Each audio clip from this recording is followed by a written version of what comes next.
संसद की इस नई इमारत में पवित्र सेंगोल की भी स्थापना हुई है।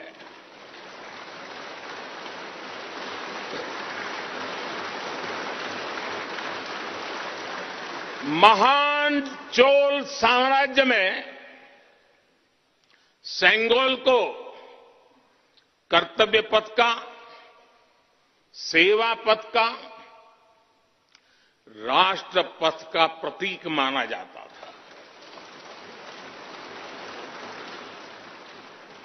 राजा जी और आदीनम के संतों के मार्गदर्शन में यही सेंगोल सत्ता के हस्तांतरण का प्रतीक बना था। तमिलनाडु से विशेष तौर पर आए हुए आदीनम के संत आज सुबह संसद भवन में हमें आशीर्वाद देने उपस्थित हुए थे। मैं उन्हें पुनः श्रद्धापूर्वक नमन करता हूं। उनके ही मार्गदर्शन में लोकसभा में ये पवित्र सेंगोल स्थापित हुआ है। पिछले दिनों मीडिया में इसके इतिहास से जुड़ी बहुत सारी जानकारी उजागर हुई है।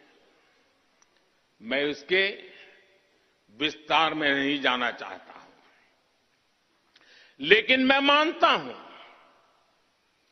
ये हमारा सौभाग्य है कि इस पवित्र सेंगोल को हम उसकी गरिमा लौटा सके हैं, उसकी मान मर्यादा लौटा सके हैं। जब भी इस संसद भवन में कार्रवाई शुरू होगी, ये सेंगोल हम सभी को प्रेरणा देता रहेगा। साथियों, भारत एक लोकतांत्रिक राष्ट्र ही नहीं बल्कि लोकतंत्र की जननी भी है, मदर ऑफ डेमोक्रेसी भी है। भारत आज वैश्विक लोकतंत्र का भी बहुत बड़ा आधार है। लोकतंत्र हमारे लिए सिर्फ एक व्यवस्था नहीं, एक संस्कार है, एक विचार है, एक परंपरा है। हमारे वेद हमें सभाओं और समितियों के लोकतांत्रिक आदर्श सिखाते हैं। महाभारत जैसे ग्रंथों में गणों और गणतंत्रों की व्यवस्था का उल्लेख मिलता है। हमने वैशाली जैसे गणतंत्रों को जीकर दिखाया है। हमने भगवान बसवेश्वर के अनुभव मंटपा को अपना गौरव माना है। तमिलनाडु में मिला 900 ईस्वी का शिलालेख आज भी हर किसी को हैरान कर देता है। हमारा लोकतंत्र ही हमारी प्रेरणा है। हमारा संविधान ही हमारा संकल्प है। इस प्रेरणा, इस संकल्प की सबसे श्रेष्ठ प्रतिनिधि अगर कोई है तो ये हमारी संसद है। और ये संसद देश की जिस समृद्ध संस्कृति का प्रतिनिधित्व करती है, उसका उद्घोष करती है। शेते निपद्यमानस्य, शेते निपस्य मानस्य चराति चर्त भगः चरैवेति चरैवेति चरैवेति। कहने का तात्पर्य, जो रुक जाता है उसका भाग्य भी रुक जाता है। लेकिन जो चलता रहता है उसी का भाग्य आगे बढ़ता है, बुलंदियों को छूता है। और इसलिए चलते रहो, चलते रहो। गुलामी के बाद हमारे भारत ने बहुत कुछ खोकर अपनी नई यात्रा शुरू की थी। वो यात्रा कितने ही उतार चढ़ावों से होते हुए, कितनी ही चुनौतियों को पार करते हुए आजादी के अमृत काल में प्रवेश कर चुकी है। आजादी का ये अमृत काल विरासत को सहेजते हुए विकास के नए आयाम गढ़ने का अमृत काल है।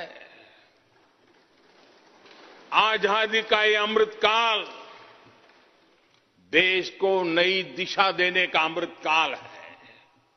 आजादी का ये अमृत काल अनंत सपनों को, असंख्य आकांक्षाओं को पूरा करने का अमृत काल है। इस अमृत काल का आह्वान है, इस अमृत काल का आह्वान है मुक्त मातृभूमि को, मुक्त मातृभूमि को नवीन प्राण चाहिए, नवीन पर्व के लिए नवीन प्राण चाहिए। मुक्त गीत हो रहा, मुक्त गीत हो रहा नवीन राग चाहिए, नवीन पर्व के लिए नवीन प्राण चाहिए।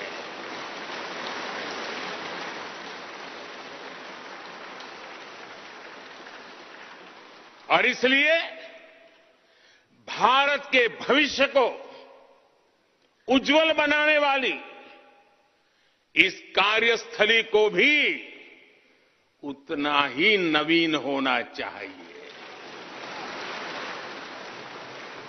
आधुनिक होना चाहिए।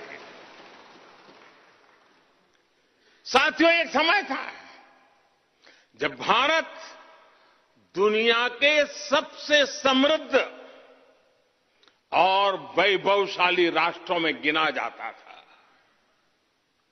भारत के नगरों से लेकर महलों तक, भारत के मंदिरों से लेकर मूर्तियों तक, भारत का वास्तु भारत की विशेषज्ञता का उद्घोष करता था। सिंधु सभ्यता के नगर नियोजन से लेकर मौर्यकालीन स्तंभों और स्तूपों तक, चोल शासकों के बनाए भव्य मंदिरों से लेकर जलाशयों और बड़े बांधों तक भारत का कौशल विश्व भर से आने वाले यात्रियों को हैरान कर देता था। लेकिन सैकड़ों साल की गुलामी ने हमसे हमारा ये गौरव छीन लिया। एक ऐसा भी समय आ गया जब हम दूसरे देशों में हुए निर्माण को देखकर मुग्ध होने लग गए। 21वीं सदी का नया भारत बुलंद हौसले से भरा हुआ भारत अब गुलामी की उस सोच को